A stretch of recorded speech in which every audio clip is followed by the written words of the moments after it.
গরমকাল কোনো কাল হলো রে, পানি খাতে খাতে পানি বার হয়ে যাচ্ছে। কে তোর কি বাদলা কেন হয়েছে না?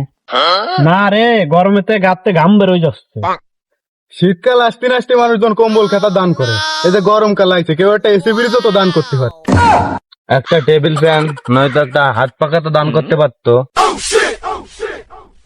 এখন যে গরম পড়িছে, বাড়ির থেকে বেরোলি মুখের কালার আর কালার একই হয়ে যাচ্ছে। এই রোদ গরমে বেরোনো যাবে না, বুঝছিস? কালো হয়ে যাচ্ছি। তুই কবে সুন্দর ছিলি রে খেপাচোদা। আমি ভাবতেছি চাঁদ যদি আমাকে মামা হয় তাহলে সূর্যটা আমাকে কে হবে? কেন দাদু হবে? মাল বুড়ো হয়ে গেল তাহলে তেজ কমিনি। ঠিক কইছিস। আরে যে গরম পড়িছে মনে হচ্ছে মরুভূমিতে বসে আছে। ওই দেখ উঠ।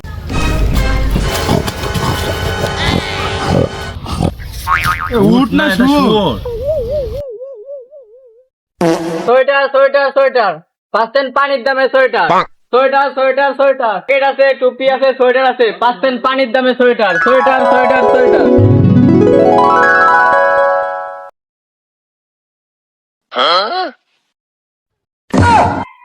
খালি গেলাস দিলে কা? তো আর কি দেবো? তুমি তো কইলে পানির দামে সোয়েটার দিচ্ছ, তা কো দাও।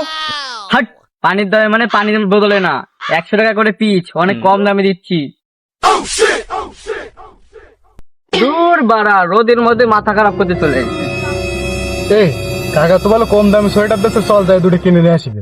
তুই কি একটু বোকা সোদা আছিস নাকি? কেন কে আইছে? এই গরমে একটা গেঞ্জি ভরে গার ফাটে যাচ্ছে আর সোয়েটার কিনতে যাচ্ছে। আরে শীতকালে একটা সোয়েটারের যে দাম, এখন তাইতে পুরো গোষ্ঠীর সোয়েটার হয়ে যাবে না। তাও ঠিক। ও কাকা, কাকা তোমার এই সোয়েটারের দাম কত? 100 টাকা করে পিচ। দুইটা নেবো, 35 টাকা দেবো। গরমেতে মাথা খারাপ করিস না, 100 টাকা নিলি নে, না দিয়ে নেওয়ার দরকার নেই। বুঝতে পারি যে গরমে তো তোমার জল বার হয়ে যাচ্ছে, 500 টাকা দিচ্ছি, 10টা দাও। আমাকে দেখে কি তোকে বোকা মনে হচ্ছে নাকি?